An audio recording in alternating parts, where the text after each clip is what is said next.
Here are the standings in the AL West. The Mariners are on top again. We had all those Malays clubs. Mariners were one of them. They've snapped out of it. Rangers a game back.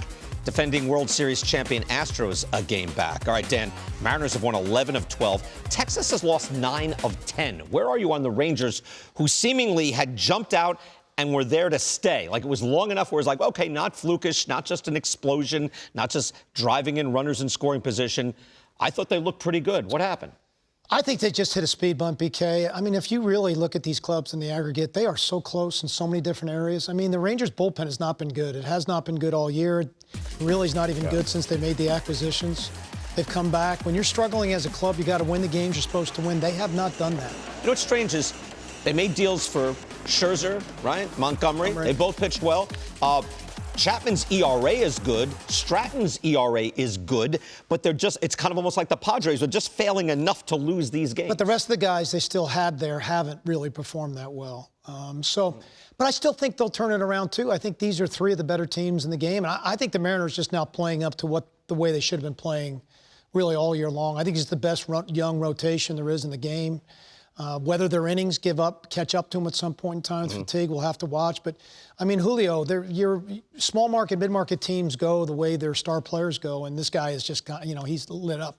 The other point I want to make before I get Bob, we didn't give Jerry DiPoto enough love at the trading deadline. I mean, he made a great trade. He made 2 great trades at the trading deadline that kind of went under the radar, and I just want to make sure that I want to give a shout-out to him because Rojas and Canzona played good, and Thornton's pitched great for him out of the bullpen. Right, no, that's the SeaWorld trade too, right? Yeah, they traded their closer to the Diamondbacks, and that got a lot of heat because it's like, wait a second, the key to everything is your bullpen. You traded Kendall Graveman 2 years ago. Now it's SeaWorld, and SeaWorld's been good for the Diamondbacks. Well, you look at these 3 teams when we talk about them, it's possible all 3 show up in October. Absolutely. And the third wild card, or one of the others, is either the Rays or the Orioles. It could very well shape up that way. We mentioned this, I think, with you on Friday.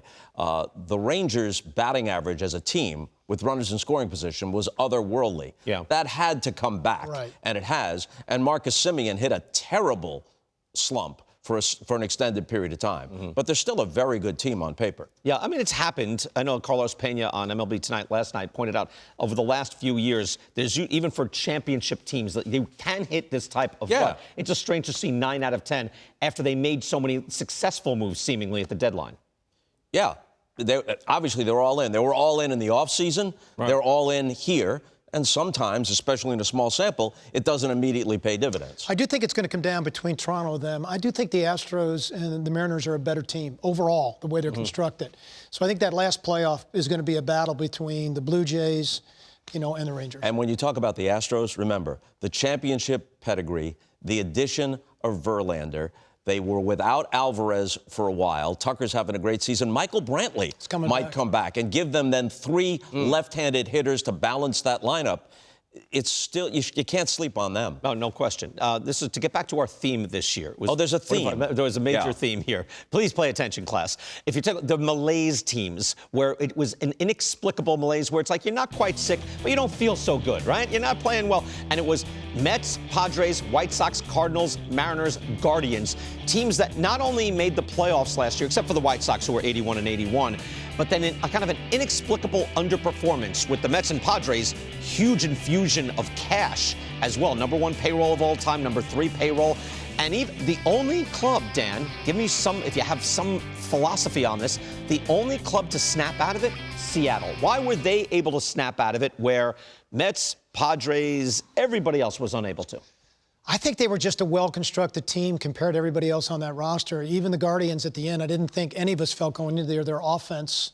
We didn't know where they're going to get their offense from. That's turned out to actually be the case. I just feel like the Mariners underachieved all year long. Their offense struggled. Their best players struggled. And all of a sudden, they didn't panic. They made a really good trade at the deadline. And I think just everything came together. And this is a team that last year, really went into Houston And if that first game changed a little Oh, yeah, bit, it was closer than you think. yeah, Right. who knows what kind of run they could have made on through the end of the season. So I just think they were they're younger. Their starting rotation was just better than everybody else on that list. They lost the third game, 1-0 in 18 innings. They're really the team that gave the Astros the best fight. And then this at least year, within too. the American League. And they've dominated the Astros this year throughout the course of their matchups. Yeah, usually, though, the season then becomes, it's not a thing until it's a thing. And even like for the Cardinals, like eventually they just like could not dig out of that hole that they dug for their starting themselves. pitching never really was built to be able to do that. I think that was a bigger hole than any of us realized with that team going into the year. Right. And you know what they have said? Ali Marmol has told me this. Look, the analytics told us that the shifts helped us. Our middle infielders, now they got Wynn coming up, and they have high hopes for him at shortstop. But DeYoung and some of the others, when you had to go back to the regular positioning, you don't have a strikeout staff, lots of balls in play, and their infielders couldn't get to those balls. And that's just one of many factors for the Cardinals to fall off the way they did. The Guardians, though, I understand that they're in an unusual circumstance. Their offense is not that great. They trade Aaron Savali to the Rays. They probably feel they can't sign him. He's a free agent after this year. But you're in the American League Central. You got to the playoffs last year. You still have a shot. What does that tell your fans, especially how many more years do you have Terry Francona? Are you just going to say we're going to make a run for it as best we can, given our limited resources, but we are in the American League Central? Yeah, I'm surprised by what the Guardians did.